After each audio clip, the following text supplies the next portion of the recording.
حضرت ابو ذر غفاری۔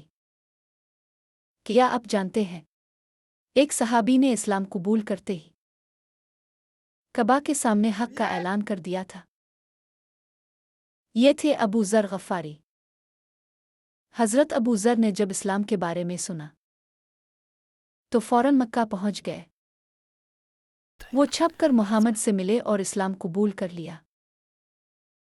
نبی نے فرمایا، ابھی اپنے قبیلے واپس چلے جاؤ۔ لیکن حضرت ابو ذر جوش میں بھر گئے اور سیدھا خانہ کعبہ کے پاس جا کر بلند آواز میں کہا، میں گواہی دیتا ہوں کہ اللہ ایک ہے اور محمد اللہ کے رسول ہیں۔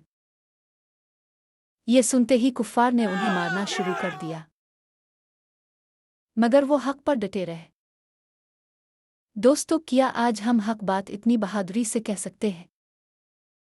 کمنٹ میں اپنی رائے ضرور دیں۔